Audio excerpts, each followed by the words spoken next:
752 the last 2 days. Oh shit! Where'd my record button go? There it is. New Zoom interface. Throw me Nope, off, both man. both Mahomes and Allen are still missing. Yeah, I know. But everyone else is there. Airs an It's FF got calc. So if you want to reference that for everybody but those two, I'll keep with Fantasy Pros and we can just combine it. Thanks for the on-air production meeting. Recording This is a cold in open progress. for YouTube, Love anyway. it.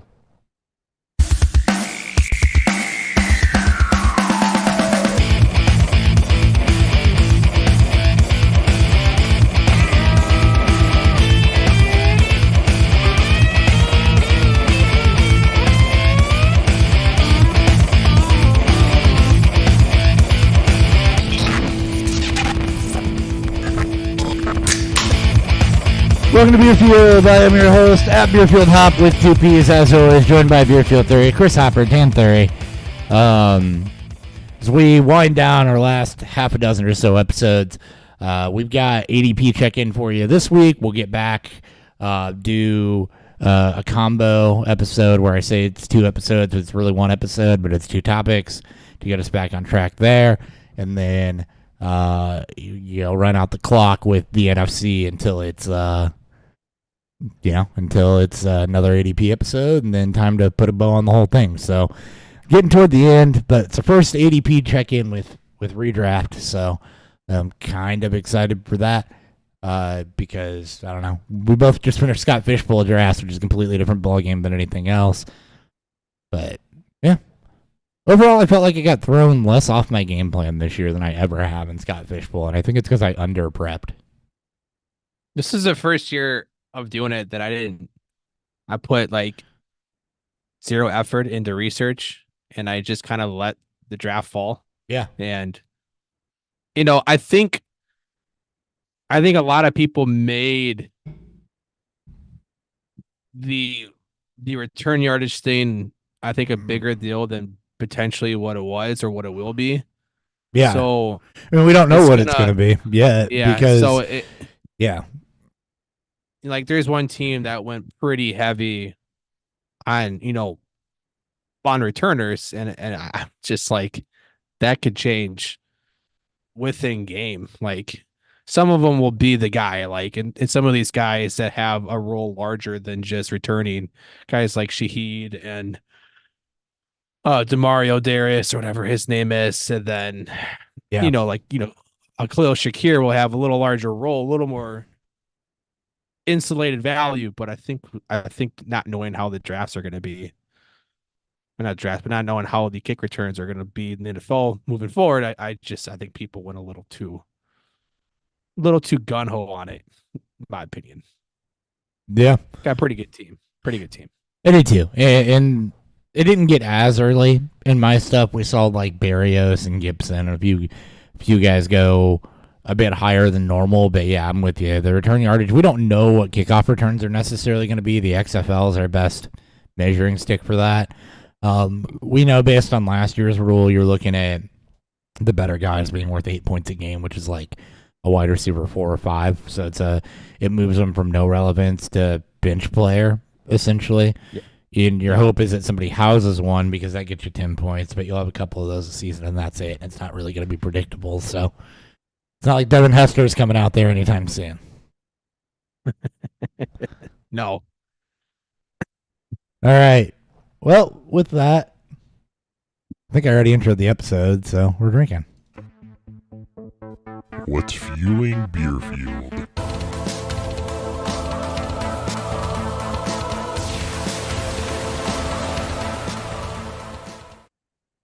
All right. Dan? Me?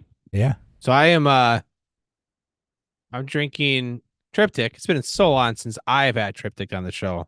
Has been. But it's been a long time. And patrolling around my bennies today, looking for something. I came across their Citra Pilsner, which is their West Coast style hopped West Coast style hoppy lager or hoppy Pilsner. Citra coming with the classic Citra flavors and stuff like that. And it obviously doesn't say what the boil is on that when it comes to that, but you're gonna get a really classic clean, and Chris, drink and finish with a little brightness, and a little citroness potentially from the hop. So, just looking at the beer itself, it's very clear. Not all, yeah, about as clear as one can be for a West Coast inspired Yeah. Pilsner. Pilsner. All right, and I'm coming in with Brick River Cider's Honey Crisp Apple. So, Brick River Cider here in Missouri. So, ingredients on this are hard cider, fermented apple juice, cane sugar, honey, malic acid, and elderflower. Contains sulfites, which, duh. So, yeah, more than this about halfway through. I bought some cider because I wanted a summer drink, so we're gonna throw that on. Get to learn to make meat on Saturday, by the way. Hell yeah, that'll be fun. Sounds fun. All right, we got some news to talk about. Just because there's transactional stuff happening around the NFL, is people end up on pup lists and all that stuff as we head into training camp. News.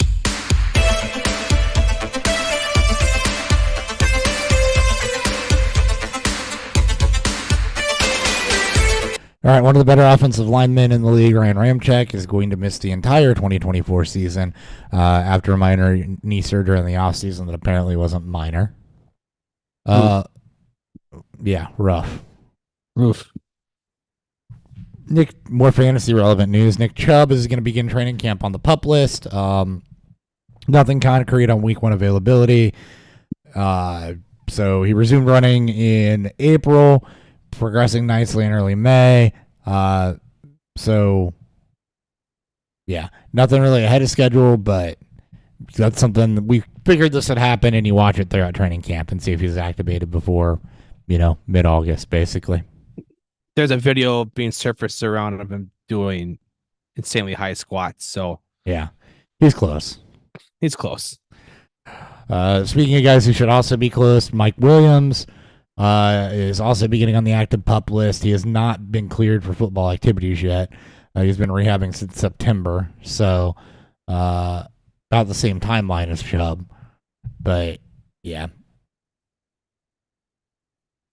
He's still expected to be ready by week 1, so we'll see what happens. Chris Olave on the NFI injury list. It's a minor back injury for Olave, so nothing to be too worried about there. What else do we got? Bradley Chubb and Jalen Phillips on the PUP for the Dolphins. Some ACL tears there, particularly for Chubb. So some hits to their defense with that. And I think the other big news that came out is there's a lot made about Rome Odunze and Caleb Williams not having rookie deals signed. They both signed. So no drama there. Some quotes from some Texans. Randall Cobb is not officially retired, so expect the Jets to overpay him. Oh, wait. There are 2 lines. He retired from the NFL after 13 seasons, and then 2 reports later, he's not officially retired, as per himself. So okay. Well, he's retired from fantasy because he's pretty much useless. Yeah, he is or isn't retired, I guess. Meh. Who knows? Nico Collins expected to be ready when Texans open training camp.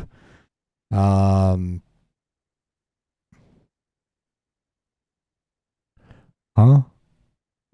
Diana Rossini reports the Jets interviewed Steelers offensive coordinator Arthur Smith about possibly being part of the play calling process. Oh, it was just an off-season. Hey, we talked to this guy. Okay. Deshaun Watson's apparently feeling great after his shoulder injury. I hope he hurts it again. I do too. I think that's about it. We can talk about Addison's DUI if you want to.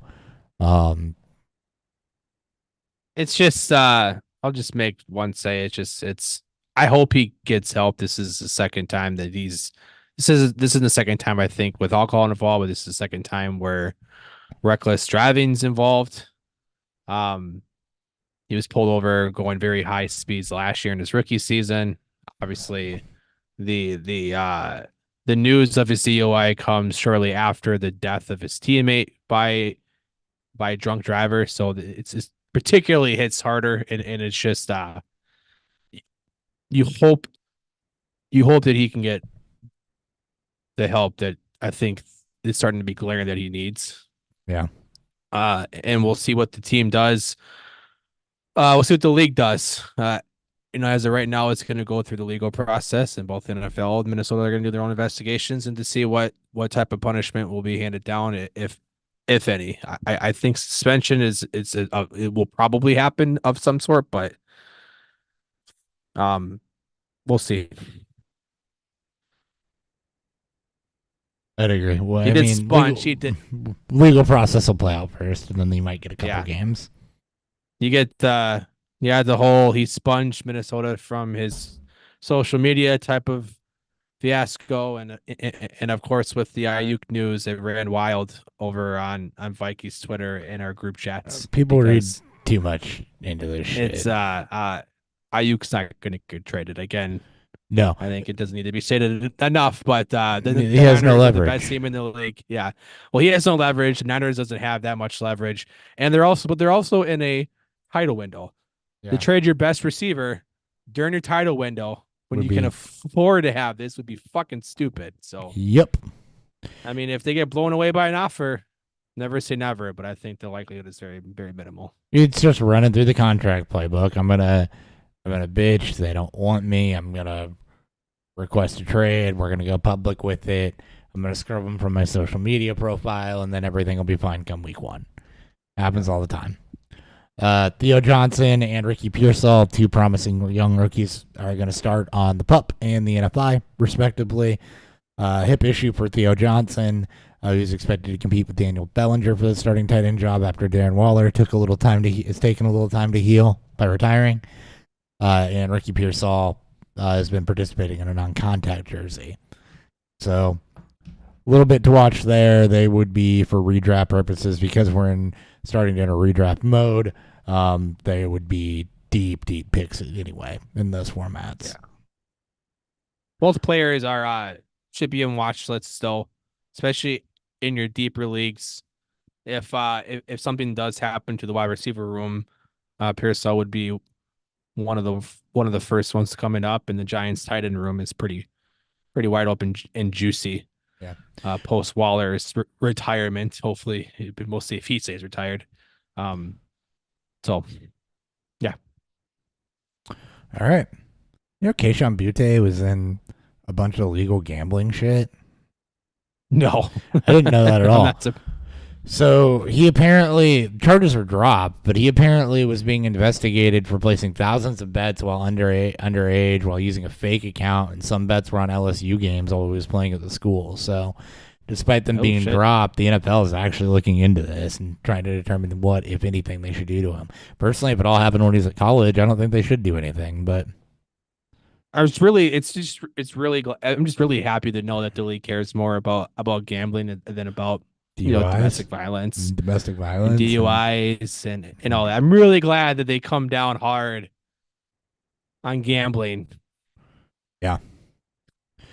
At least they're not the bad. At least they're not the NBA. We'll just say that right now. At least they're not the NBA. For sure. Dustin Hopkins, 3 years, $15.9 million contract extension with the Browns. Keaton Mitchell starting on the PUP. This is expected. He had an ACL plus injury in week 15, so ACL plus more. So we'll be keeping an eye on that. But it's likely he starts the season there with how late that injury was. Yeah. Scott Fitterer was hired as a personnel executive for the Commanders, so they went and grabbed.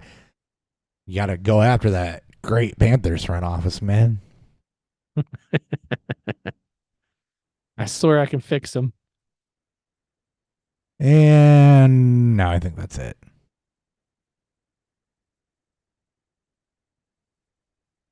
Yeah, no long-term deal for T. Higgins, so he'll play on the tag for the 1-year deal.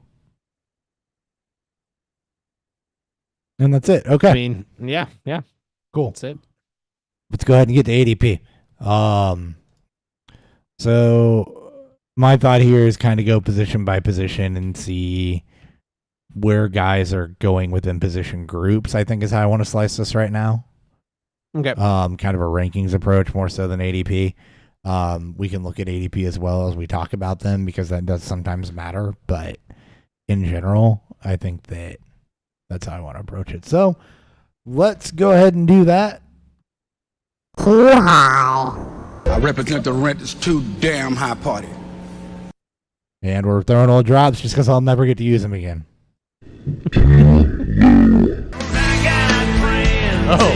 Oh, that's going to get us taken down. I'm going to be honest with you. Yeah. I haven't been able to hear drops the whole time. Oh, really? No. What's going on? Oh, well, sorry. I was holding out long enough. I was like, well, I represent the rent is too damn high party. 1.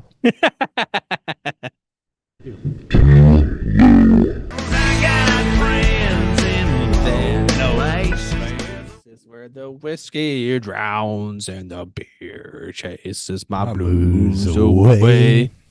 And I'll be okay. Man, there's a metal cover of that. Yeah, it's fucking incredible. It's great. All right, quarterback. We're gonna run through. We'll go through the first 24 quarterbacks. We're not gonna go much deeper than that, and we'll probably go through 36 each of 36 to 48 wide receiver running back and 24 or 15 tight ends or so. So let's go ahead and work this. Stop me if there's somebody you want to talk about in order, okay? Right now, Josh Allen, QB1, 16 overall. This is not... I do not have this set to Superflex, but it's not set to Superflex, so I don't know how they do this. For Fantasy Pros. I'm looking at what they have for ESPN. I highly doubt this is Superflex, so being that Josh Allen would be the 101. Yeah, that's true. In most of those. But I do think talking about him being the 16th player picked in a single QB league. Yeah, I think talking about anybody being that high. Like, here's the thing. He's at 204, and then Jalen Hurts is the next closest at 302. And then Mahomes at, a full round later at 402. Yeah. So, I mean, look, Allen's too high in single quarterback at that. I'll just say it. He's still got rushing upside. He's still a really good quarterback, but he's lost a lot of receiving talent, and there's absolutely no reason that he should be a full, 16, 20 some odd picks, 22 picks ahead of Patrick Mahomes. It's just and that much over Hurts. Also, like, Hurts over Mahomes is a little bit of a weird one too for me. Yeah, I'm like, it's almost like a product, I think, of how much, best ball has kind of, it pretty much lasts all year. It's one of the first, like Underdog is one of the first sites that pop up for, for their best ball stuff, like pretty early on, pre-NFL draft. They try to, get the edge and stuff. And I think people have taken the team building and the team stacks and all that stuff, and if they've really incorporated that into redraft, I do the same. But taking a quarterback that, yes, is good, insane rushing upside, and there's no doubt in my mind that he can produce at that high of a level, right? But Hurts around after has similar upside. We've seen it. And that's also still high, by the way. I think Hurts at 302 which is also high. Lamar Jackson, in the fourth round, doesn't have the passing upside as Allen, but as you mentioned, no more Diggs, Jeff Keenan Coleman. Yeah. Didn't really add anybody in free agency outside of Curtis Samuel. And like Mahomes put up good numbers. Him also being the fourth, he put up good numbers, and they completely overhauled his wide receiver room to make it better. Yeah. So I'm fine. I'm more so fine because Mahomes isn't Like he's like I- his points isn't done on the ground, but No, I'm fine with where he is. It's Allen and Hurts need to come back to that Mahomes Jackson area in the draft. There's no reason they should be going around 2 and 3. no. And So sit that out because yeah, guys like even Anthony Richardson, which it's a gamble in in the middle of the fourth or is it little out yeah in the middle of the fifth round. Like there are obviously risk in that, but he presents insane fantasy rushing upside. Kyler Murray here in the sixth round, a little bit better value. Yeah. It's single QBs. I will always wait. I think by the fifth round is where I get interested, depending on how I've been building my teams and the league, of course. So, actually, if I sort by full PPR, which apparently I can't do when I'm breaking down by position, Josh Allen goes down to 302 is the QB1, which is more palatable. Yeah. And it pushes Hurts down to the end of the third, and so that's fine. I'm still not picking a high-end quarterback before round 4 if I'm doing this, but anyway. That's definitely what we're talking about, even in standard scoring, right? I get Allen being a bit higher in standard scoring because that organically pushes some running backs and wide receivers down. But even then. A little rich. Little rich. All right, hold on. It's a different way so that I can see. Yeah, there we go. All right, we got to talk Jalen Hurts, Lamar Jackson, Patrick Mahomes at pick 49. Anthony Richardson at 58. So, is the QB5. You're drafting him near his ceiling here, in my opinion. You got a couple games of not healthy play. So, to me, this is the highest you go on him. Again, in my opinion. He's going... Good Lord, almost 20 full picks, 17 full picks ahead of CJ Stroud. And then Kyler Murray's next. So, I don't know. I think I have a problem with it here. It's just you're drafting him at his ceiling. This is where it's rich because obviously because of the upside that he presents. And it's a little rich even for me. And I'm someone that would love to have as much Anthony Richardson as I could get because of said upside. These are I've never been quiet on my love for these type of quarterbacks in single QB leagues. And just based on format, he's very popular. Scott Fishbowl pick. He went 101 in a lot of leagues, a lot more leagues than I thought he would ever go 101 in. But you're extrapolating some healthy games and I think QB5 in general. I think just given kind of the safer certainties, I understand, but I think back into the fourth is a little, or not back into the fourth, but back into the fourth is a little rich. Again, like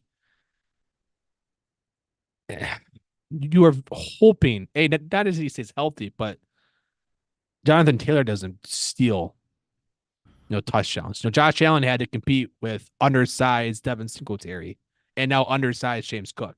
Yeah. The Colts have one of the biggest running backs in football that is also healthy and coming off his own, couple tight ends, good wide receivers. Like, it's not the same situation. I get it. Like, I do agree. I think right around his ceiling, but I'd probably wait another round. That's just me, and maybe that'll happen. It's some of the other names pop off, and we get into training camp. Yep. All right. So next off the board after that, you've got CJ Stroud at pick 72, which is round 6. First pick, round 5. Math's hard. Round 6. That's okay. I think we've talked a lot about Stroud here, and I don't want to rehash it. I think we both expect his attempts to go up and him to take an incremental step forward. I don't so much have a problem with him here. Kyler Murray's next. I think you could make an argument that that's a little bit too high for Kyler, but you do put rushing upside in that as well. Joe Burrow, and then Dak Prescott. I want to pause on Prescott for a minute because I think he's too low at pick 95 and QB 9. I think that's perfect for him, to be honest with you. I think that's a perfect spot for him. So here's, let me make my argument. Okay. His last 2 full seasons, he's been over a 6% touchdown rate, the 1.5 and 1.7 INT rate, and close to 4,500 yards. On the rushing side, yes, he doesn't rush as much as he used to. You're still 250 yards and a couple touchdowns coming out of last season. Ahead of him, you've got Joe Burrow, who was a lower touchdown rate, higher interception rate, and I believe similar rushing production in his best season.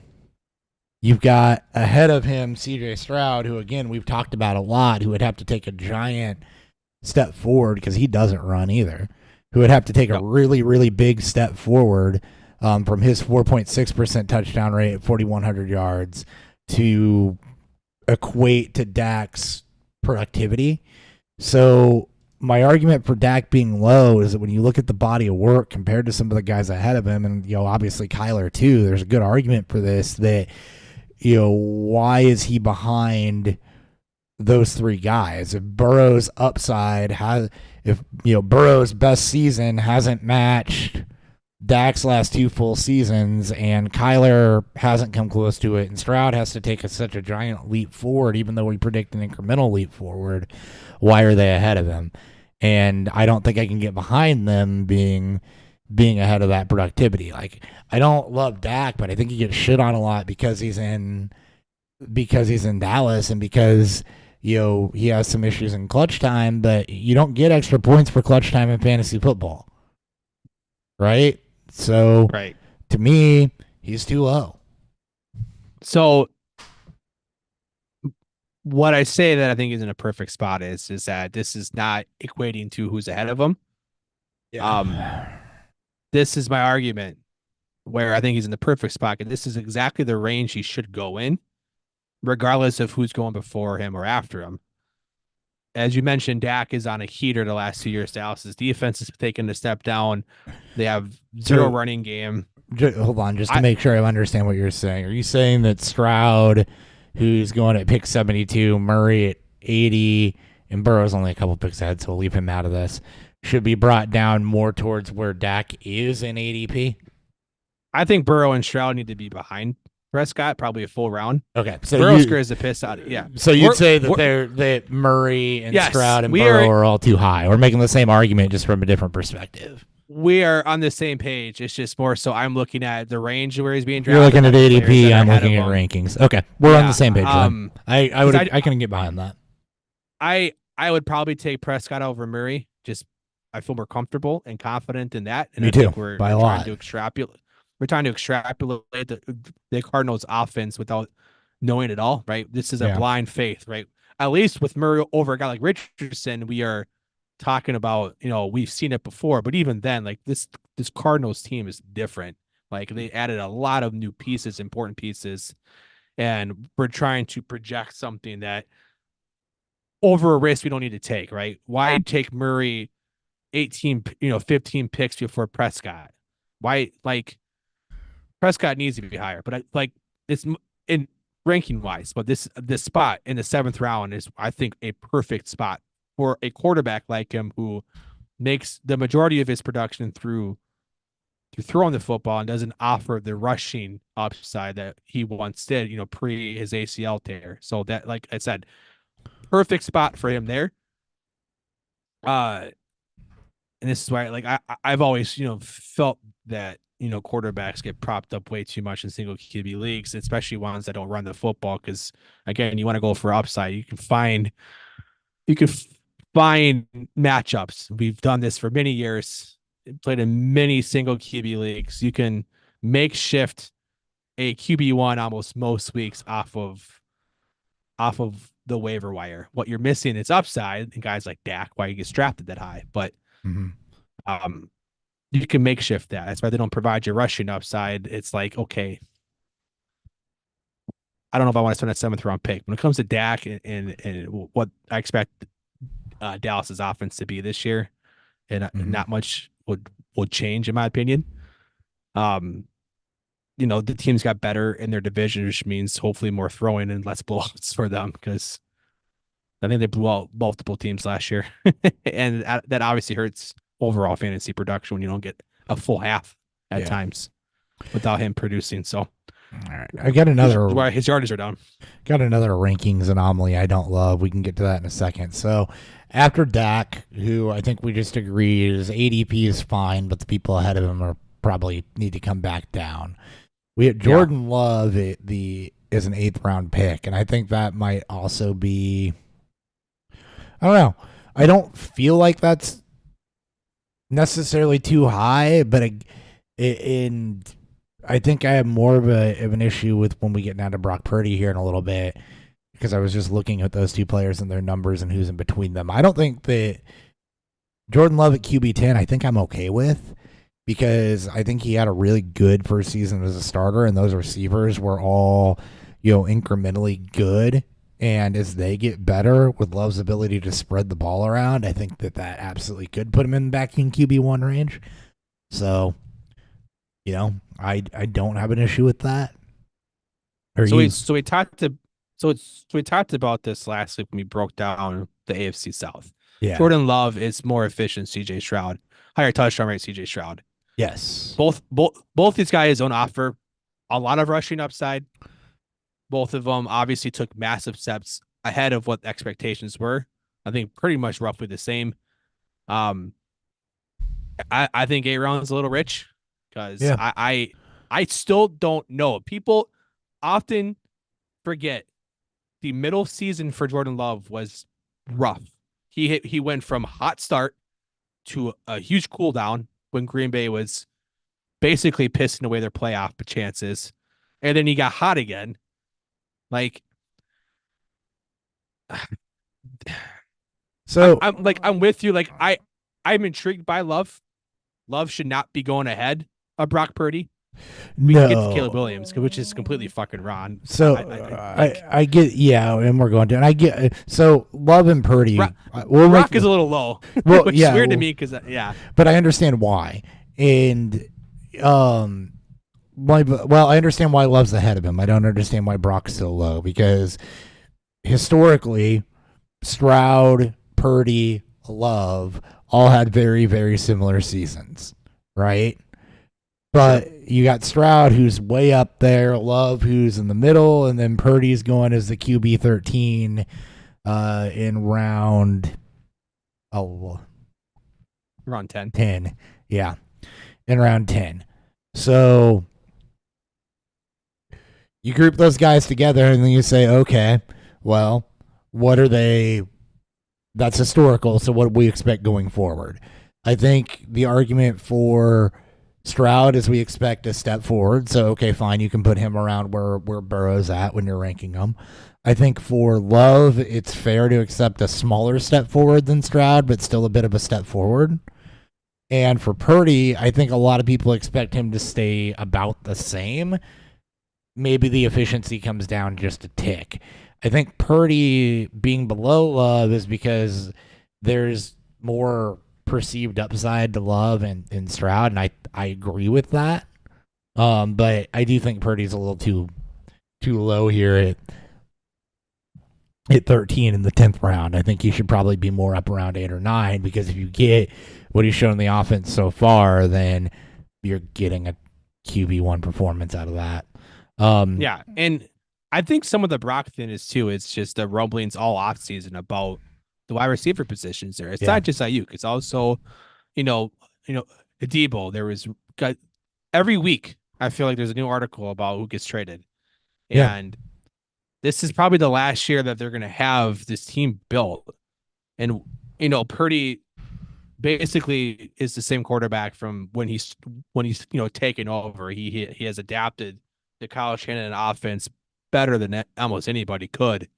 And yeah, his insane touchdown rate and his insane efficiency has definitely shown itself. And he also has gone through similar stretches of downplay, but I believe in the Niners offense more than I believe in Green Bay's, and definitely more than Houston's, where I think Yeah. I've standed on. I think you will agree with me that Houston's probably due for a step back more so than a move up. And while I love Stroud, and I am very much intrigued to see who Jordan Love becomes and what happens to Purdy after they lose their pieces. Like, Yeah. they're very similar, as you mentioned. And they all should be going roughly around that 8 to 9 to 10 range. I think 10th round Brock Purdy is a lot better than 8th round Jordan Love. I do too. And I'll take the two down. I'll take that 2 round difference. Now, Caleb Williams. Yeah, let's talk about Caleb Ahead Williams, of who's Brock one Purdy, spot ahead of Brock by Purdy. one.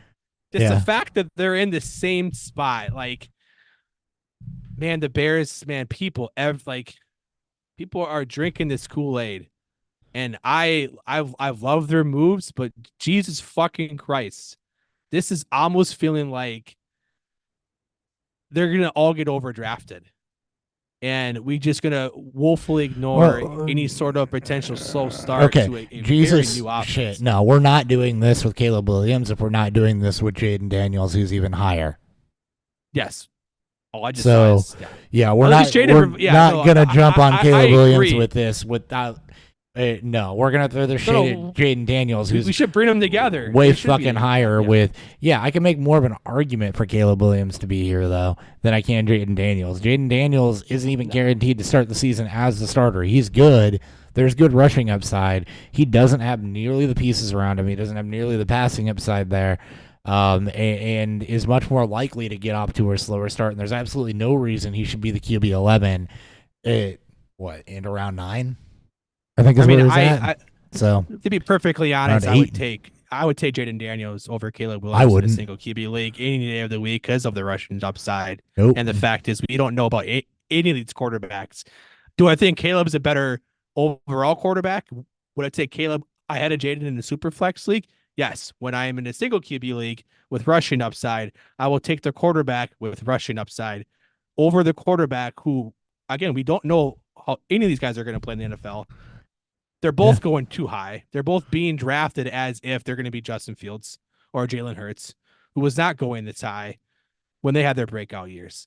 These guys should be double-digit round picks. Jaden Daniels is going to the 8th round, which is insane, and you got Caleb around behind him in the 9th. And I think what I'm seeing with this quarterback class, though, as we go through this, I mean, let's talk about it for a second, right? Yeah. We've got, let's see, Allen's too high. Hurts is too high. We're fine with Jackson and Mahomes where they're at. Richardson too high. Stroud too high. Murray too high. Burrow too high. Prescott right where he should be, but ranked wrong the way it's going. Love too high. Daniels too high. Williams too high. Purdy probably right where he should be, but ranked wrong. Is there an argument to be made that we're just taking quarterbacks too high, and should we look into that a bit? I think it's because of lack of running backs, right? There is just a lack of overall trust in higher upside running backs on top of just having an abundance of wide receivers. People are seeing an uptick in quarterback production, and they're equating that to we should all take him higher, which in theory you don't because they're all roughly still the same, right? It's just producing difference. more as a whole. Yeah, it's you don't need to be taking a 3rd round quarterback when you could get potentially a QB1 winner 3, 4, 5, 6 rounds later. That's how you win leagues. That's how you break away and win leagues. Yeah, you draft players that outperform their draft capital, and the quarterbacks are lifting up to that, and there's not a lot of variance there. Then, okay, well, you might get 1.5 points a game more than the next guy, but you spent, but you drafted. Let's find a good comparison for this.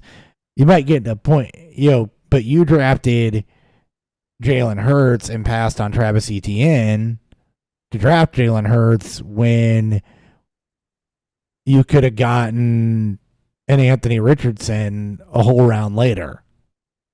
when you could have gotten Jaden Daniels in the 9th round. Or you could get Jaden Daniels in the 9th round, right? Like, and have a shot at. And that's where, all right, cool. So to draft Josh Allen, you're passing George Pickens, Christian Kirk, T. Higgins, Travis Etienne, McBride, Hollywood, Kincaid. Wow, Kincaid's high too. This is just weird. All right, I want to look at this as a whole. We're going to do a beer review, and I'm going to change consensus on this, and we're just going to look at the top 150, we'll call okay. it. I love it. And work through that minus the quarterbacks, because there's some other guys there too. We'll tell top 160. Top 160. That's where it gets ugly. Beer review.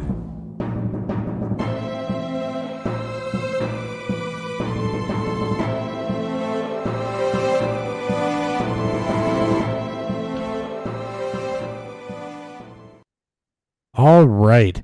I was drinking, or am drinking, Brick Rivers Honeycrisp apple cider.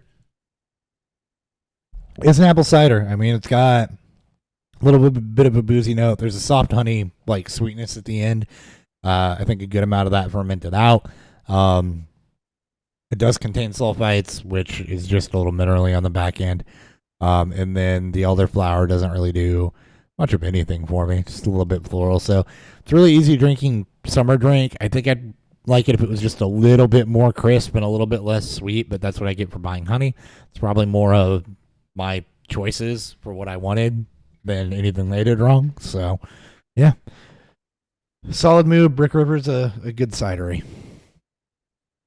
Again, I am drinking Citra Pilsner. This is a West Coast inspired or West Coast styled Pilsner from Triptych out of Savoy, Illinois, in the heart of Central Illinois.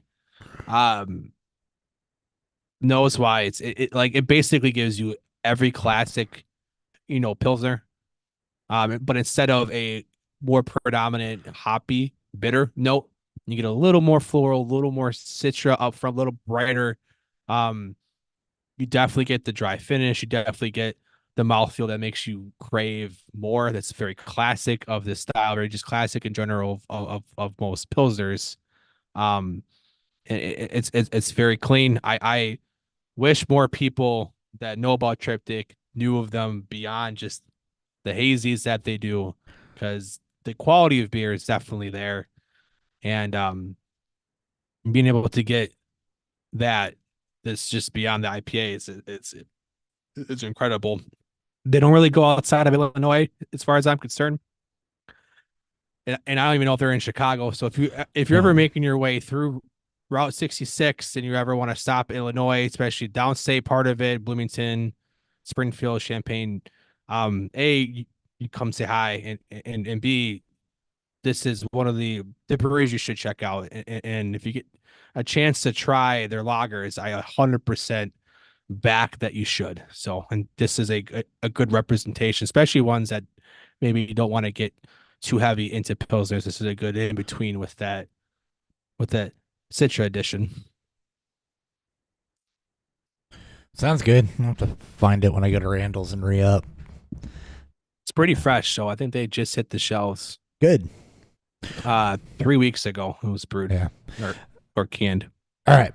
Here we go. Round by round. Round one. Round one. Fight. McCaffrey, Lamb, Hill, Chase, Jefferson. I'm going to stop there for a second. Okay.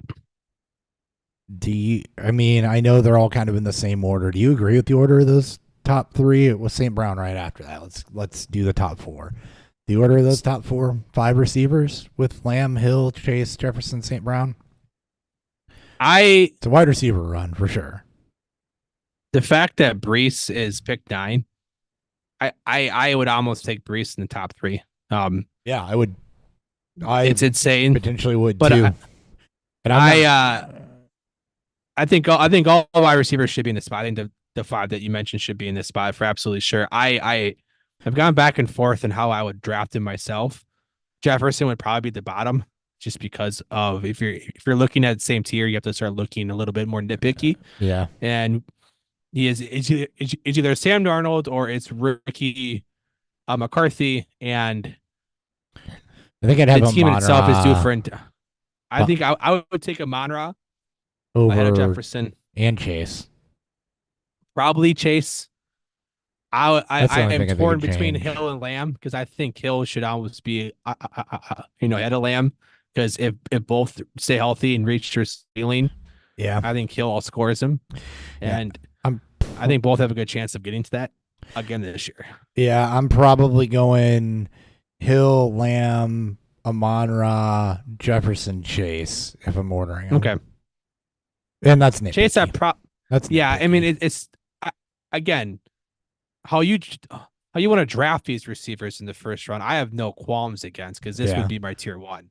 Yeah. Like I think their tier break is. I think after these top five, there is a tier break into Brown, Puka, Wilson. The fact that Drake London's going at the 201 is insane to me. It's but insane. We'll get there. Behind that, you've got Bijan, AJ Brown, Brees Hall, who you just talked about. Brees should be higher. If he should be up there breaking up that top runner receivers, I think, somewhere in the top 5. And Bijan shouldn't be going ahead of him after that disaster last season, even if you do expect incremental improvement. Puka, Wilson, Gibbs round out the first round. So my same conversation about the receivers, I would be about McCaffrey, Hall, and Bijan. They're all in the same tier for me. I think they're all set up relatively very nice for a heavy workload season, and I get it because Bijan didn't produce in the way that he was hyped up to be.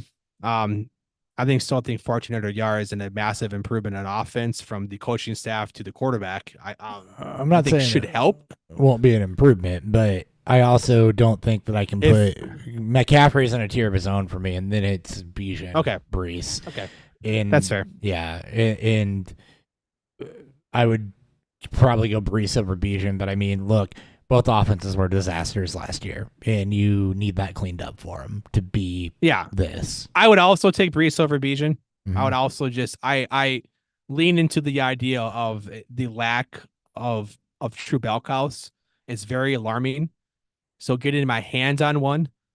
Yep. In the first, if I can, I think it's paramount. Good. If I can't, then I'm going receivers, and then I'll look at other guys later on. But yeah, the fact that Hall, Robinson, and McCaffrey are probably the only 3 that I can say with confidence. Oh, there's a value here in a little bit that I like a lot more. Yeah, that is true bell call potential and will be heavily productive in both running and receiving. So not the worst first round I've seen. No, I think AJ Brown's a little high. You think? Do you have him over? Do you have? How do you do that second tier for you? It's so tough for me because he was so dominant to start the year. It was just like him and Diggs. They had their massive run to start the year. Brown set the record for the most 150-yard receiving games in a row. And then as the Eagles offense fell off the face of the earth, so did Brown, and the same thing happened to Diggs. I got Brown leading my second tier, so I don't have a problem with AJ. Looking what's left, it looks better, but just looking at the fact that that's my 108. Yeah. I mean, no. Again, it's not him going ahead of Brees. It's because day of the week. It's because the early receivers after that first tier feel ugly, and I was looking at. There's a little more question marks on. It's not that they're ugly. It's more so that there's a drop off, and I see why. It's ugly to me in the sense that it doesn't feel good to take anybody out of that second tier because there's so much black eye there, so it's uncomfortable, and then you start to get comfortable again, at least for me, when I get down into tier 3, tier 4 with some of the guys there. So there's this tier 2 guys that are going to get drafted around the turn that I just don't feel great about the majority of them. Puka had a historic rookie season. You can't predict much more upward mobility there, and can probably predict a little bit of downward. Garrett Wilson, I think a lot of people expect to be better. I think he deserves that spot. and we'll get into some of the others here in a minute. It's just hard for me. I'm a little concerned about Garrett. I'm a little concerned about Wilson, just more so the Jets' offense, where Brees is insulated because he is the running offense, back, but because he's a running back and he's dominant at both running and receiving. Wilson is 100% based around Rodgers, who like, bro, like, is he going to play a full season? His head has not seemed into it. He's coming off of his own Achilles tear. He's also very old and this offense. You know how Rodgers operated his offense in Green Bay toward the end of his career there. This is going to be a very slow paced team. Didn't hurt Devontae. Devontae, yeah, but Gary Wilson isn't Devontae Williams. Devontae Williams had already earned his Devontae role. Adams. Or no, yeah, Adams. Sorry, excuse me. Combined, this was what people want. Devonta was already established as one of the best receivers in football. Wilson's being projected as that. By projected, he hasn't done it yet. We've seen the upside and the glimpse. I'm not saying that it can't happen, but first round pick turn probably running back more. So I have no issue letting Wilson go and looking at a guy like, a little bit further down the line, because I think there is risk in Wilson and risk in. It's odd to me seeing 2 Jets players in the first round. It's like, whoa. Okay. But again, I think it speaks to how we feel about the tier 2 receivers. All right, I think it speaks to kind of the ugliness. It doesn't feel great. It doesn't feel like, it feels like something's missing. Yep. All right, then Jahmyr Gibbs at 12. I'm just gonna come out and say it. People love Gibbs. I like Gibbs the player. We have seen how the Lions want to run this offense. I don't know how many times I have to say this or make this argument. We have seen how they want to run this offense. They are not going to commit directly to Jahmyr Gibbs as long as David Montgomery is healthy. Full stop. We've seen that the last several years. We've seen it when Gibbs was healthy. And for you to predict that he's going to come up here to 12 means you're predicting he's going to get an ass load of targets in an offense where Amon-Ra St. Brown and Sam Laporta also work similar areas of the field. Or you're predicting that he's going to have fucking historic efficiency. This isn't going to be, Alvin Kamara volume plus efficiency, I don't think. And I don't like him. I'd almost prefer him about a round later, just because I think in putting Gibbs here, you're just completely forgetting that David Montgomery's there or what the Lions have done with that offense the entire time that Dan Campbell's been in place. You're probably going to disagree. Most will, but it's weird because that's how I it's see like it. If I felt better about the players going around his range, then I think I would agree. But in the slew of unknown, or in the slew of let's say grossness, compared to the top 7, 8, well, I take my risks on Gibbs. This is my faith in Detroit's offense, and that at least they have a check down QB in Goff. Goff's not mobile. Goff will not run, and Gibbs, I think both of them. I think it's hard to predict because what the Saints did with Kamara in 2017 with Kamara and Ingram was historic, and we'll see shades of that, but I don't know if we'll see that again for a while. This is the closest that we're gonna get, and we get a hyper aggressive head coach that always wants to go for it, and Gibbs year 2. My concern is that they'll overuse him, and then he'll get hurt because he's sub 200 pounds, and he should not be ran like David Montgomery. Yeah, my concern's the other. Yeah. People expect him to be used at that level, and I don't think it's going to happen. And I think either way, then you're putting that down. And I think for me, so she's not that great. 316 receiving yards feels so low. Yeah, I mean, for me, I think Saquon and potentially ETN, I may have higher. And I think that we'll get to Saquon here in a minute because I think he's too low. But I think I'd be more comfortable taking him in this spot if I'm coming up looking running back than Gibbs.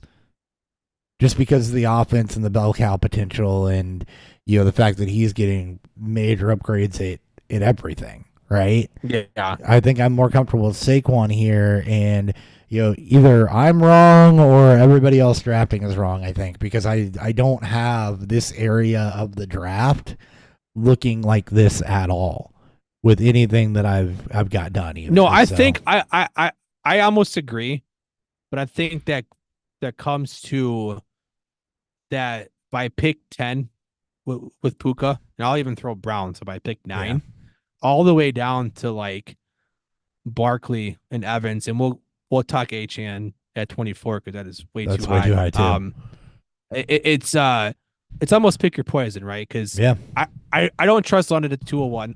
That's a major extrapolation of what you think that he'll Cousins be can with do Cousins. and what you think his value is. No, I don't. I like him, and I was hoping he wouldn't be, pick 13, but here we are. He is now being drafted beyond its ceiling. I have him down in tier 4 with the likes of T. Higgins and Chris Godwin for this format. Not up here. The fact that Nico, how old is this? This feels. The fact that Nico Collins is still wide receiver 11 feels ridiculous. Like, obviously, this is up to date, but that feels like that has been. This has been. No, Nico Collins being there is also way too high. So, all right, Drake London at 13, Harrison Jr. at 14, Taylor 15, Collins 16, Olave 17, Adams 18, Waddle 19, Ayuk 20, Debo 21. Barkley 22, Evans 23, Achane 24. So breaking that down, we think London's too high. I'm completely on board with that. I think down, I look at DJ Moore, Stephon Diggs, 31, 32. I think if you put him there, you're drafting him to ceiling near the back around 3. Yes. Marvin Harrison Jr. being up at wide receiver 10, I like him. I think he has the opportunity to have a big season, but you've got proven talent down here with Evans and Adams that you're taking ahead of him. Olave had a good season. Like I'm not going to make a big argument about this because I think he's in the right round in the right area. Let's put it that way. Yeah. Jonathan Taylor at RB5, I think at 203, I think you're too high on him. He's got no pass catching upside. It's PPR. The way that we're doing that, this. and that now he has fucking Cam Newton size quarterback that also loves to run in the red zone. I mean people pounded the table for Nick Chubb, Derrick Henry, but like they didn't have Anthony Richardson. Have Anthony Richardson there or the continuing ankle problems or anything going on either. So I think we're around high on Taylor. I would agree. Nico's way too high. I don't know how you put Nico is the wide receiver 11 with a healthy tank and Diggs coming to town. I think he should be down. I think he's easily probably a round and a half too high. But again, it all based around a run of receivers because Collins does belong in conversations with guys like Kupp and Smith and Neighbors, which are going in that 18 to 20-ish range. Metcalf, DJ Moore, where Diggs lands at 23, Diggs at 23. So we're getting ahead of ourselves. With Kupp and Smith and Neighbors, they're down 25, 26, 27, beginning of the third. I think that's fine. Because I'll take Ayuk at wide receiver 15. No, over most of these guys up to less high. No, I would too. I would take and even Adams at 13. I'd take over Collins and Olave being up that high. And I'll just pray that he gets traded into a better offense. Yeah. And Waddle being up that high too. Waddle should not be up here. You can like the offense, but he has some disappearing acts when Tyreek's healthy, and he shouldn't be up above Ayuk or anything. Debo, kind of the same. He also has some disappearing acts that happen, but I think wide receiver 16, I'd prefer him probably down around 20 to 24, especially with the way that Ayuk's emerged. Yeah, it's weird because he's kind of like Kittle, where I think if all three are healthy, I think Ayuk's one that benefits the most. Yeah. And one of them's going to disappear. But if like Kittle or Ayuk is to miss time, Debo shoots up the board because the offense doesn't change. It's just next man up, and Debo is like a backup almost to McCaffrey and to Ayuk, but that still plays a shit ton of snaps. He's going to get He's work, just not the and that guy. Yeah, he'll combo of 1,400 scrimmage yards is going to be good, but he's not, like a Curtis Samuel worked. He's also not somebody you want to take in the back end of the second. No, because you are hoping for 2021 Debo, and I think that Debo, I think we're moved on from it. He's old. He takes a lot of hits. He misses games himself. Like, yeah. It's funny because it's like we don't like anyone in this range. It's just that we've like, Achan at pick 24. Look, the last pick of the second round feels. Oof. I will tell you right now that if I'm drafting in this draft off of these rankings, I want to be at the turn. I want to be early because I want to get one of those top 5 receivers or McCaffrey or Brees in the top 7 picks. And then I want to come around where this turn is, where I think Barkley and Evans and some guys even lower than that, like, Pittman and Henry are. I would say this. Derrick Henry. It's too low. If there's ever for a magical Marshawn Lynch type of late season run, type of late season new team boom, it's Derrick Henry. And the 1 year wonder, before injuries, before age, him and Jackson, Baltimore is going to score a lot of points. They're very efficient team, and Henry just makes this offense. This just gives him another element this offense has been missing. I doesn't catch passes, so third round I think is perfect for him. Yeah. But man, that feels so much better than like a Jonathan Taylor at pick 15.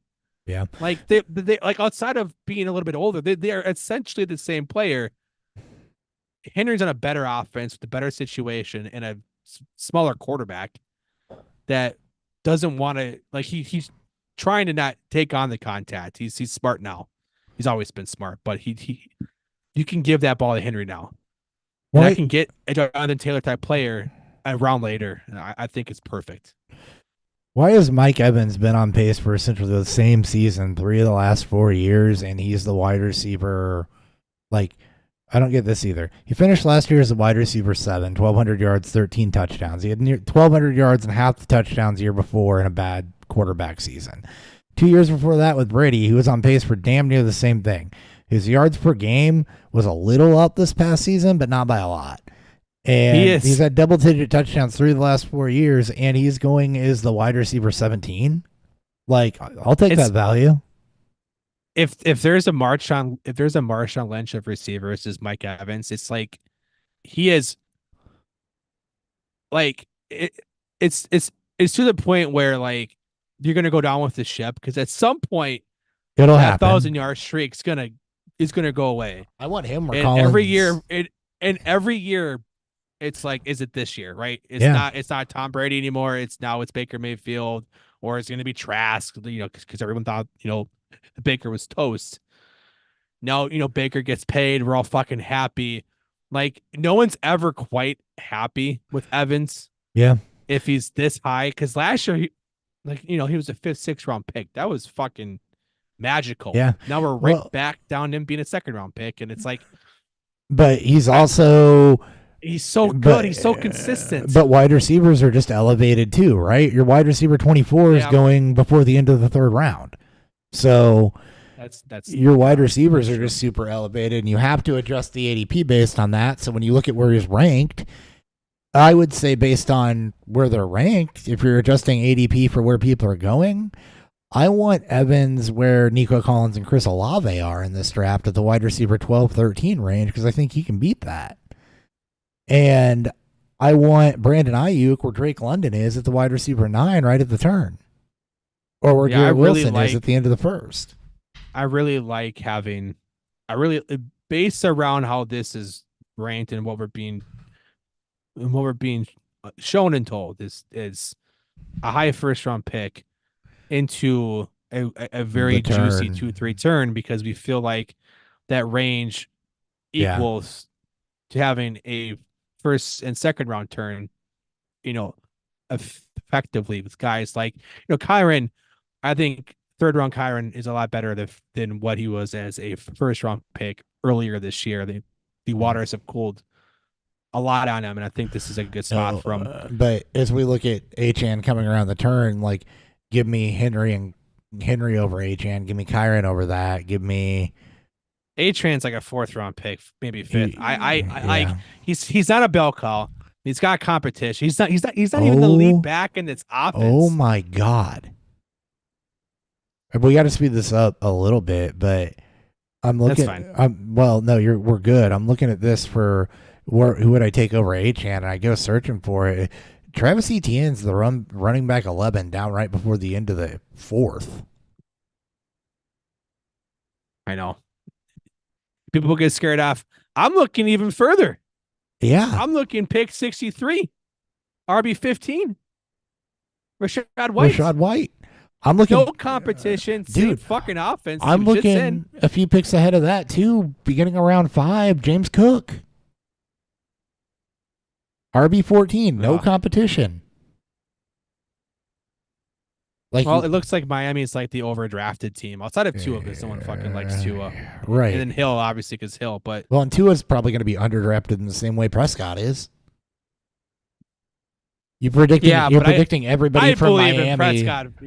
Yeah, but I also believe in Prescott more than Tua. Everybody, I'm not saying that he should be drafted where Prescott is. I'm saying that he gets the same level of hate because you believe that everybody in fucking Miami is going to be good, but the quarterback isn't.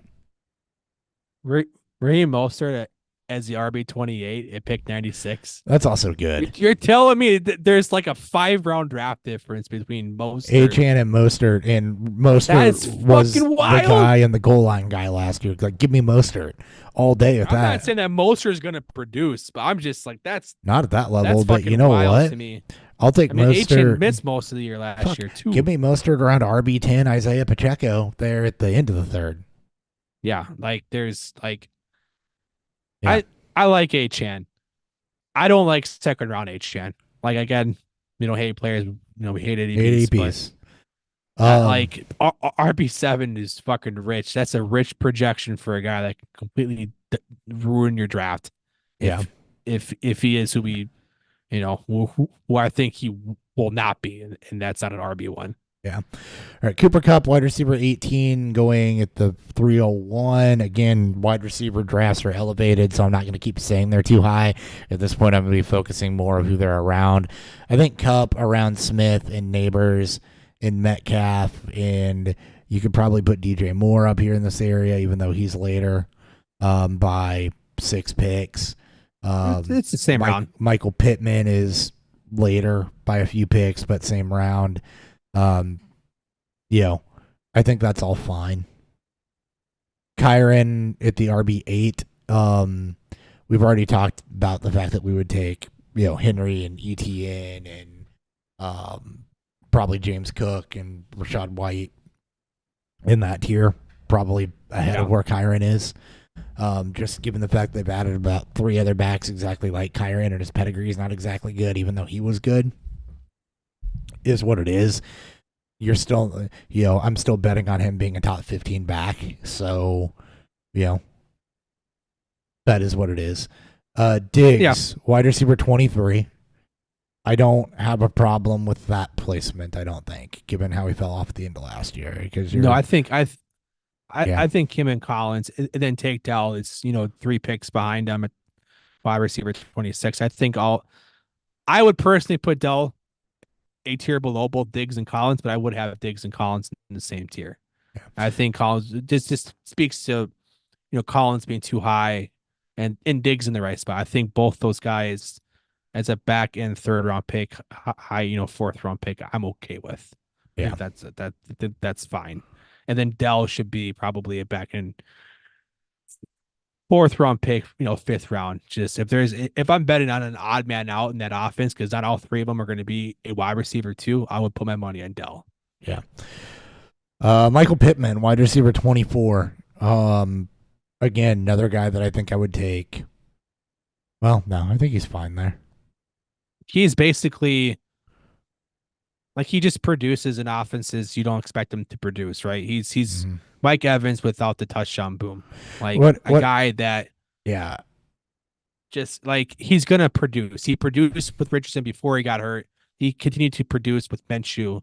Yep. Like I think he's a target hog in an offense that doesn't have any besides him. I think what was throwing me off here is the guys that come immediately after him are not the guys that I see in a tier with him. So I was thinking like Zay Flowers. Why is he this low? But Zay Flowers and Tank Dell Yeah. are really what I have the issue with here at the end of the third. I think that there are some guys that we'll get to here in a minute that are going too low. I think those two are going too high. I think that Yes, I agree. Into the third is too high for them. Those are more fifth, sixth round guys that I think are going to be 700 to 800 yard receivers that should be drafted somewhere in the back end of wide receiver threes. That maybe around where Jaden Reed's going right now, which is the wide receiver 34. They shouldn't be up here is high wide receiver threes, backside of the twos, just because I don't think that when we talk wide receiver twos these days, you're talking around 1,000 yards and 5 to 6 touchdowns, and I don't think either guy has a prayer at getting close to that. If I had to make a bet, I think Tank Dell. Dell's in an offense where if he stays healthy and Collins and Diggs get hurt, I think there's an easy path for Dell to hit that. Yeah, but there's a lot of things that have to break that way. Sure. Flowers is like he can have the same break, except he is the wide receiver one, and the offense just won't let him produce. It's not worth as much. You are trying, like he doesn't have the ceiling of any of the guys around him, especially the guys below him. Has like I think his ceiling is capped unless he takes a big step forward, and Mark Andrews doesn't matter. It's just like I think his ceiling's capped. Maybe 1,000 yards is his cap, and I just don't think he gets it. Yeah, and it's not that we don't like him. It's that there is not a prayer in hell that I'm taking him over Pickens, Kirk, Cooper, Pickens, Higgins, McLaurin. Yeah, we're gonna get to that. I'm drooling at that too. We're gonna get to that. Oh God, I'm so glad I have him in Scott Fish. All right, into the third round. You get Travis Kelce, Sam Laporta. 3 tight ends are gone. Back into the third. Well, compared to where the other ones are going, they're too high. Yeah, they are too high. Because there's no reason to take him that. I mean, look, back into the third, you should be drafting a guy that's going to eclipse 1,000 yards, and I don't think either guy's a lock for that this year. I think 15 picks later, I'll take Dalton Kincaid, who's in a Travis easily Kelce similar situation. Lock for that. I mean, Kelce could be, but yeah, I'll take Kincaid. And Laporta, I think the 120 targets, 86 receptions, 890 yards, 10 touchdowns, nothing to sneeze at. He had a great season. He should That might be his ceiling. Up there, but that might be his ceiling. That's exactly the point I was going to make. That might be his ceiling, and that should be down lower. Like I they said, both should be. There's no reason to take tight ends this high. Just fade the position group. Yeah, I am fine that we're out of tight ends going in the first 2-3 rounds. I'm good. We're a little beyond that, especially in non-premium leagues. Yeah, I guess it's 401, 402. Kincaid, I like the fact that I can take Kincaid 15 later. picks later, who has a similar ceiling to any of the top tight ends this year, with zero competition for targets. And again, like position scarcity, but I'm not taking those two over Pickens, Kirk, Cooper, Higgins at all. And that's where we get into some wide receivers that I think are too low. This is what happens when you start reaching on your tight ends and quarterbacks. You start pushing down talent. Right. Well, I think they're too low in the wide receiver group too. Like Pickens, yes. George Pickens is incredibly too low at the wide receiver 27. He is the wide receiver 1 on that team. Deontay Johnson, who is their leading target getter, is gone, and they've arguably upgraded at quarterback, regardless of if it's Russell Wilson or Justin Fields running out there. Yes. So I understand why the concerns are there. He still was 1,000-yard receiver in a worse offense that got better. Right. I know Arthur Smith's there. I understand. Pickens can produce with less targets. He is basically Wilson's new Metcalf. Like, yeah, he's like, is he gonna have some games where you're like, fuck? Yes, of course he will. That's the AJ Brown that's who he is right now. AJ Brown had 1,000 yards and double-digit touchdowns in Arthur Smith's offense. That's why Arthur Smith got hired. Yeah, as a head coach. I love Pickens in this range. I love Pickens going behind guys he should not. This is how you. Yes, this is where you start to find the cracks in people's thing is. People are afraid of Pittsburgh's offense. Right. This is Don't be afraid of Pickens. And this is really where I want to pounce on my wide receiver 2s and 3s, right? You've got Christian Kirk sitting at this level. Gabe Davis is gone. Yeah, you've added Brian Thomas Jr. in there, but rookie. I think we all expect Lawrence to be a bit better, not playing on one leg. So, I'm not advocating for Kirk being a ton higher. Pickens should definitely be higher. Kirk's probably actually fine where he's at. I think Pickens is just too low.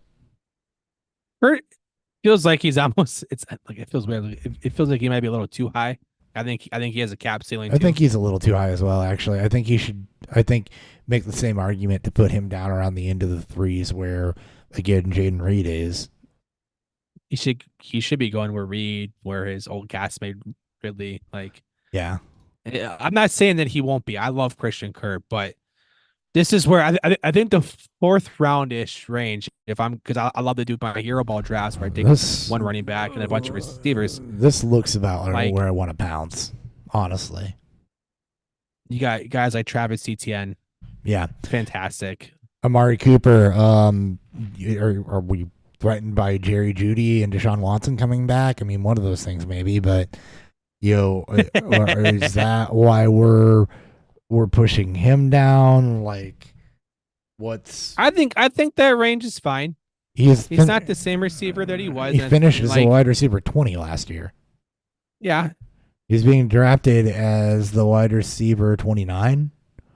Are we expecting him to get that much worse with his quarterback coming back, given that they haven't added anything around him? I mean, I think Flacco was better than Watson. I think that's his best games came with Flacco. I think he can produce with Watson. I'm not saying he can. I'm comfortable with this range of where he's going. I think he should. I think him going in the 4th round, I think, is a good range for him. Yeah, but why? Again, I'll make the same argument, right? All wide receivers are pushed up. I agree. 4th round's a good range for him on ADP. I'm more arguing that he should be up about 5 to 7 spots in relation to the other wide receivers. Okay. I mean, because again, with wide receivers, right, we can argue that if we keep doing too high, too low, okay, most of them are going to be too high because the whole fucking position group is pushed up. It's just like quarterbacks. Yeah. The running back landscape being weaker has artificially pushed a lot of other things up. And so we got to adjust that consensus. So Cooper in the 4th, I agree. I would love Amari Cooper in the 4th in 2022, right? But he's a wide receiver 30 here. Same with T. Higgins. T. Higgins is the wide receiver 30. I also think that's too low. And I think, where we get into arguing this is that shit that happened, up earlier with Tank Dell and Zay Flowers and, potentially Diggs. And you've got some other things that are just screwing with this. But, yeah, I don't agree. I agree. Yeah. Flowers and Dell too high. Obviously we're going to push back Collins. The question really lies, and it's just, this is early, ADP look at. There hasn't been we're not truly in mock draft season. We are on the cusp of it. This is, a lot of the wide receiver rankings are very fucked. They're very fucked. Very blunt about it. I Flowers has no business being and we'll look ahead at of most of these receivers. Yeah. But yeah, it is. Yeah. But I am happy to say that Josh Allen at the 402. Yeah. Well done. That's fine with that. That's a perfect. Yeah. That's a good upside pick. Is Josh Allen I'd probably take Josh Allen over Zay Flowers and Tank Dell, and I'd be okay with that if I went that route, if I wanted to. Trey McBride is tight end 3. I I I love his role with the Cardinals. It sucks that he doesn't have like the true target guy, but I think bringing Harrison in, I think the offense just throws more, and I don't think he loses much. Yeah, and he's gonna get less. Yeah, 825 yards, only 3 touchdowns, and you can predict that goes up. But okay, let's say that he's at 800 yards and 6 touchdowns. Congratulations, you're Pat Freiermuth a few years ago. I mean, yeah, right, and. I think he should be the same tier. I think he should be in the same tier as Laporta and Kelsey, and they all should be pushed down in the 5th round. Yeah, I think he should be lower than them, and he's still ahead of Dalton Kincaid. I mean, Dalton Kincaid should be high. I think he might be my tight end 1, but that's again, and he's ahead of Mark. I'll wait. And he's ahead of Mark Andrews. Yeah, I think that's closer to our tier is McBride and Andrews. I still would put Laporta and Kelsey. I mean, I don't know about Kelsey. Laporta, I would, because they're all in the same spot. They're not the top target getter on their offense. Andrews, yes, when he's healthy, but he is very much not ever. And I think we've got a pattern of that where there is some of that baked in concern. The same thing they do with George Kittle. I'm basically probably insane upside if he's the guy there, but it takes multiple injuries for Kittle to be the highest target monster. The highest I'm willing to argue for McBride, I think, is tight end 9. Jesus. Kelsey, Laporta. Kittle's coming off another 1,000-yard season and has been doing it for multiple years on a better offense. Ingram's coming off a 1,000-yard season. Pitts, who I think we all expect to be a lot better with Cousins. Dalton Kincaid, Mark Andrews. That's who I'd have ahead of him. It's a tight end. My tight end tier is massive.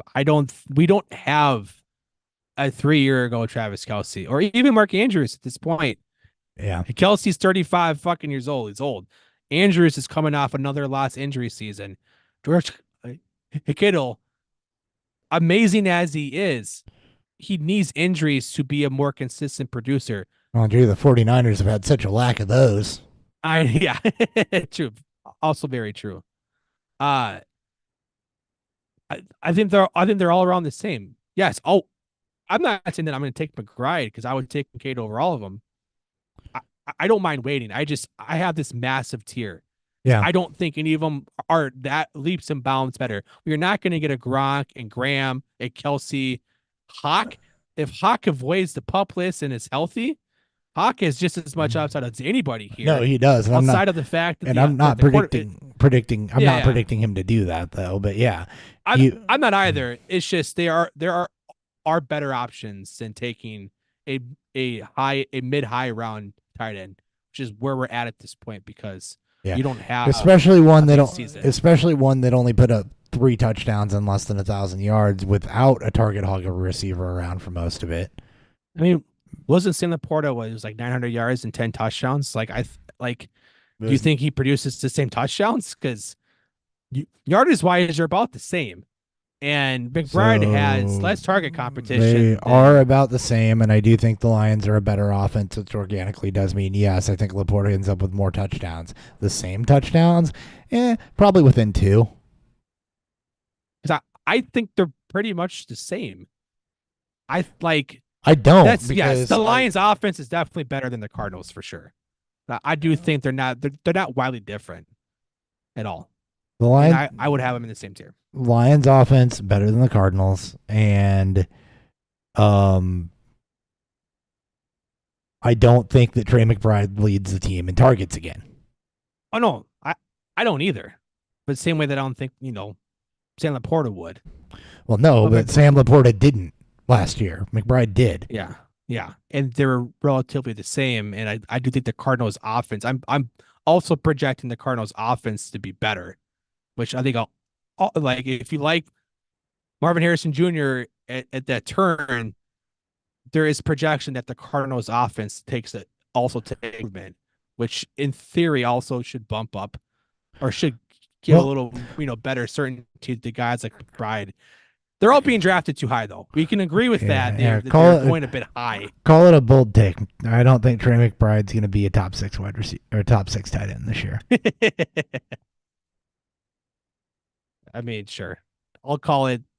What if McBride doesn't? Not McBride, but what if Laporta just comes back to earth? He also had a really low tight end producing season last year.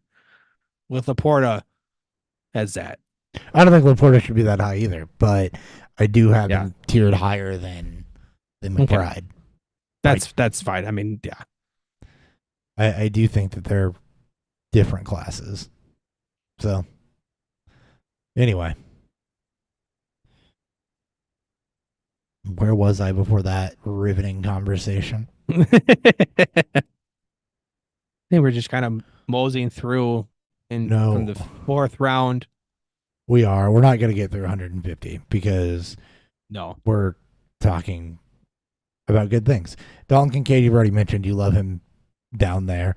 I want to go down a few more picks here. Chris Godwin, I think, is way too fucking low at wide receiver 36. Offense gets better. Solid with Baker. You're expecting Godwin to be healthy. I mean, offense is the same, right? Well, where did he produce last year? 1,000 yards, 2 touchdowns. So it was touchdowns that hurt him. If it wasn't for touchdowns, he'd be pretty much where he was the last 2 seasons. I guess you can also make an argument the offense got worse with the coordinators that are gone. Yeah, again, this is all relative. I think wide receiver 2 or 3 is a range from. I'm gonna do the hype. Could he be higher? Yes. I'm gonna do the thing I shouldn't do here. Also, their new offensive coordinator was the Rams' offensive coordinator during Cooper Kupp's record-breaking seasons. He was the Rams OC in 22 for Cooper Kupp's record-breaking season, and that's the role he's envisioning for Godwin right now. I think there's going to be more volume there when you envision that. It's not the same offense. I hope so, because if that does happen, yes, he will absolutely be a value.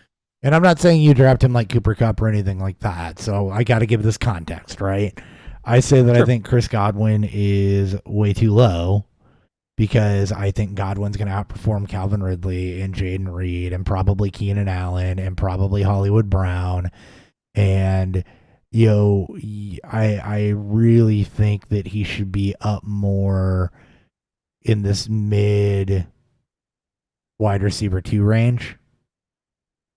Or sorry, not mid wide receiver, back end wide receiver 2, early wide receiver 3. Kind of where Pittman is. Okay. I think is where I see him, to give that context. I'm not saying he goes all the way up where Cooper Kupp was and becomes a first round pick. I'm saying that this is a guy that I think is way too low. Being drafted as almost a wide receiver 4. He's a wide receiver 36. He's the very last wide receiver 3. Yeah. So basically, it's you pass on Mike Evans at wide receiver 17 because Godwin's a better. I'm not sure to pass him. I'm saying pass him. I think Godwin's a better. I think Godwin is gonna inherently have a chance to outperform his draft position more so than Evans is. I mean, he was a guy most people talked about because he profiled as more of a Baker style receiver. Yeah, that he's always coveted, and obviously that didn't happen. He was so productive. Yeah, I was gonna say it's not even really that it didn't happen. He had 130 targets. He just wasn't the red zone option. He scored 2 touchdowns. That was it. Yeah, that's touchdown variance, your problem. But he had 3 in 22. He had 5 in 21. I mean, obviously the Brady year in 2020, and then the famous Jameis 30 for 30 season. I don't think he's a touchdown guy, which is where I think he's fine in this range because I don't think he is the touchdown upside that a guy like Mike Evans is. And no, he's not. But I'm not saying high volume quarterback. Too. But again, I'm not saying you put him where Mike Evans is. The comparison isn't Mike Evans. I'm saying you put him where T. Higgins is, who's 1,000-yard receiver with 5 touchdowns instead of 1,000-yard receiver with 2 touchdowns. Yeah, again, it's going to come back to I think Godwin in the 5th round. It's I know we talked about it all show, but that's also where they're being drafted is in the 5th round, And again, this is the problem with the wide receiver rankings as a whole. They're all too fucking high, but you can't sit out and be like, nope, too high, because then you get to the 6th round, you're like, okay, I'm comfortable taking these guys. Yeah. There's fucking nobody left. So you got to go at the draft, and that's why rankings matter just as much as ADP, because guess what? If you're at the last tier of your rankings where you feel comfortable with somebody being your top wide receiver, and it's only round 4, you better be prepared to pull the fucking trigger there and not be held up on that because, he's a 6th round ADP. I think in a sea of wide receivers being drafted too high, I think 5th round Chris Godwin is perfect. And if I can get him as a wide receiver 3 or 4, because I don't think he has insane touchdown upside, but yeah, do I think he could be? Do you think he can? Do you think he can score? He doesn't have insane touchdown upside, but I'm also not arguing that he needs double-digit touchdowns. I'm arguing that he needs 2 to 3 more than what he had last year. and hopefully he'll get there. Yeah, he should. Touchdowns are fluky and very hard to predict. So he should, but he's never been a big touchdown guy either. So no, I just don't think he will. He hasn't been, but I also think. Let me check on something real quick here as well. Yeah, he also had his lowest catch percentage last year by 10%, based on how he was being used. Right, so. It's not just touchdowns that you can convert there either. It's if the role changes to a higher percentage role, even if you keep target volume about the same, then you're looking more towards what you had year before where he caught 104 balls instead of 83, right? He's 7% below he's 7% below his career number in catch percentage. So 9.8 yards, bro. Hopefully he's not 22. Hopefully Baker isn't final year Tom Brady bad. So. Yeah. Well, no, that's what I mean. You keep the yards per reception the same, but let's say that he, converts it more of that. Let's say he converts it to 69% clip, right? If he converts it to 69% clip, then 130 targets. I can't do math. 80. 90? 89. Yeah, so 90 receptions then. So, you're talking. So you're at an 1,100 yard receiver now with 5 touchdowns, right? Okay, great. So this is why this shit doesn't make any sense.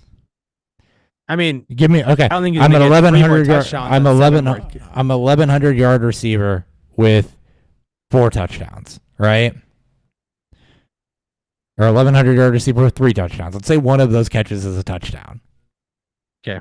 You're now what Jalen Waddle was last year. Now, granted, Waddle missed 3 games. A wide receiver 2 on her. Yeah, it's the same. It's just a wide receiver 2 on his offense. Yeah. A wide receiver 2 on his offense, and where do you put him with anything else? Yeah. I'll digress on the rest of this, but you get where I'm going with this. He's too low in the rankings, and you can make an argument for the entire wide receiver draft class being too high, but that is what it is. We can't say wide receivers and tight ends and quarterbacks are all too high because you're running out of things to move up to make them lower. I mean, Godwin was the wide receiver 34 points per game. Yeah. His glance wide receiver 36. I think the range I think it's fine. Because he leads to more upside. He's more upside than a guy like Zay Flowers, who's going 20 picks ahead of him. Or a guy like Calvin Ridley. Yeah, or a guy like Calvin Ridley who's going right ahead of him. Or again, I think he's got good floor because he is also is a very consistent receiver. With an offense outside of losing its coordinators, brings back a lot of the same players. Like, he should score more touchdowns. He should. In theory, he should. But even if he doesn't, I still like the range of where he's going, just given the production he's produced. Like, I want Chris Godwin here. I'll take Chris Godwin 10 picks ahead of this and still be fine. Meanwhile, that's all I'm saying is, yeah. Meanwhile, if you wanted to know why all wide receivers are high, your wide receiver 33 goes before your running back 12. Thanks, running backs, for being running backs. Thanks. Keelan, Josh Jacobs is such a weird. It's such a weird. Like, I don't know how I should feel about Josh Jacobs because the offense got better, even though he's on a new team.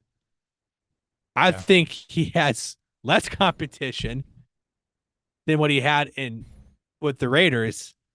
And it's like he feels like he could pay off on that too. Like that feels a little low. A better offense in Green Bay. Yeah. Less competition because AJ Dillon fucking sucks.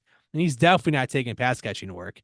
Well, and there is no wide receiver one there. That's exactly and Love it. doesn't like to run. And that's exactly it. There. It feels low because it is low. Right? And it's the same thing with ETN. It feels low because it is low. So what you're really saying is that you take your wide receivers early, you really bulk that up, and you don't even have to worry about the Chris Godwin conversation because you're tapping Josh Jacobs or Travis Etienne with that draft pick right there, and you're moving the fuck on. Like, This is a great range. As you talked about earlier, this is a great range for those running backs where this used to be a dead zone. Yeah, and now it's not anymore because it's kind of where you want to grab guys. Because it feels like you're getting value here now. It's because the RB12 isn't going in the second round now. It's going in the back end of the fourth round. Right.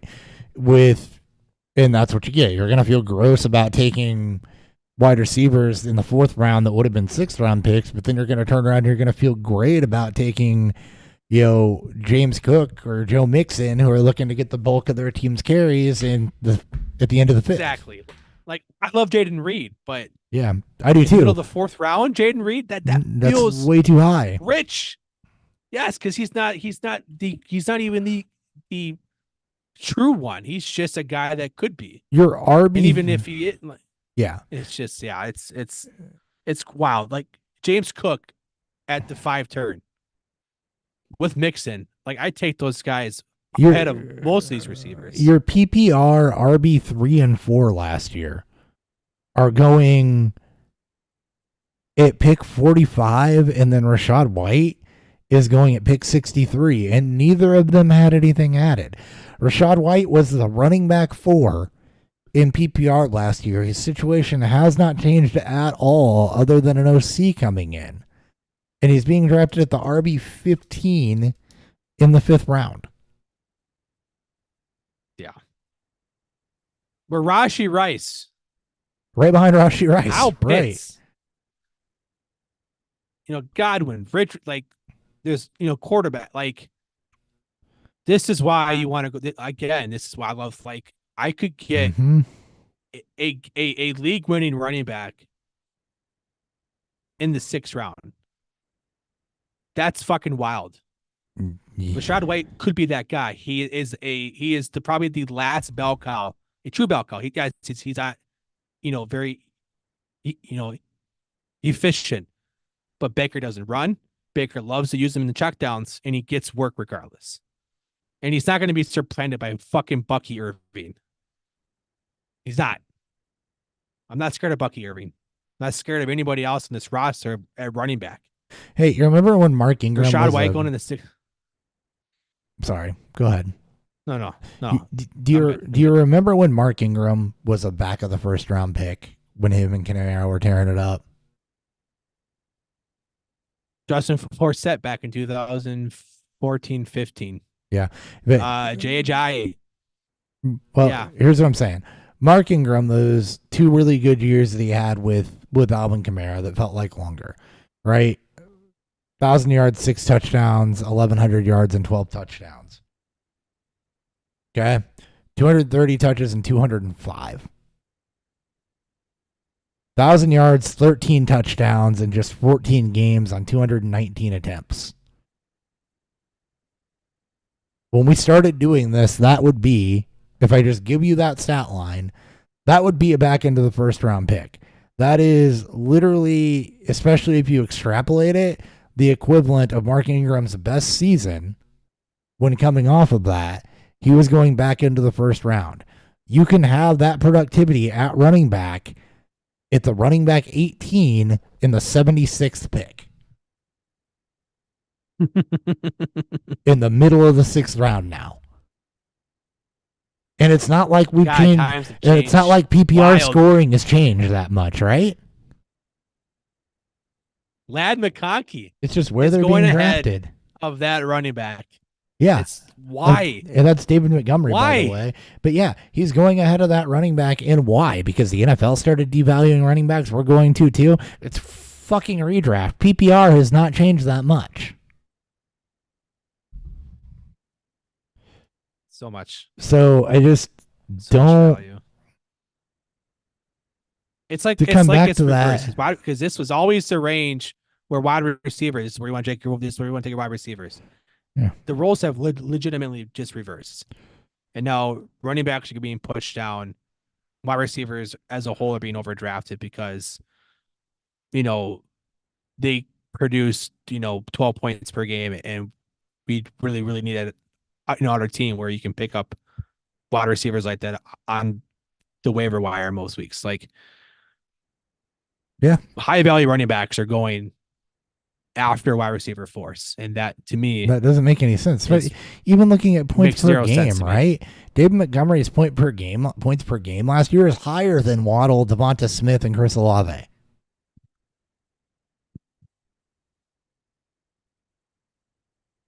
So even when you do the direct comparison, Chris Olave is pick 17. You can get higher points per game productivity in a more scarce position 60 picks later. I don't understand it. No, but I know what I'm going to do about it. I'm going to reap the benefits. Yeah. Game the system. Pretty much. Reap the benefits and James take Conner. them low. Take them around or two ahead of ADP. Fuck, I don't care because guess what? It's going to play better than the 12-point wide receiver I'm drafting. Yep. James Conner. Same argument. 1,000-yard runner. Pick 86. RB22. Both Steelers backs. DeAndre Swift, who is the lead back in Chicago, without a rushing quarterback now on an offense everybody thinks is going to be good, is the running back 25 at pick 89.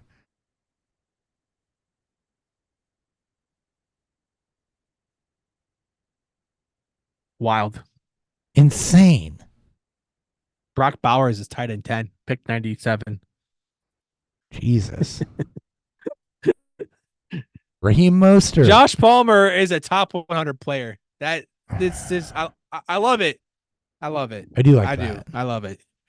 Raheem Mostert, you're running back 5 last year, and you're running back 2 in points per game, I'm pretty sure. Nope, sorry, running back 4 in points per game, slightly behind Alvin Kamara. Raheem Mostert. I'm just going to say it again until I find his name. 96th overall pick. Yeah. You can get him in the 8th round. Rounds behind David H. Or Devin H. Buddy, 0 RB is alive and well right now. But it's a completely different ballgame. Because you're getting running backs that in 0 RB range that have actually been productive before. You're not just guessing and hoping something hits. You're getting top 3 running backs in the 6th round. You're getting guys if it finishes the top 3, top 4 RB. Or situations haven't changed. Like I still can't. Rashad White in the 6th is just wild. Devin Singletary in the 9th. Like, it feels ugly until you realize it's really not. Like, Chase Brown, who I think has the inside track on the Bengals job right now, is a 10th round pick.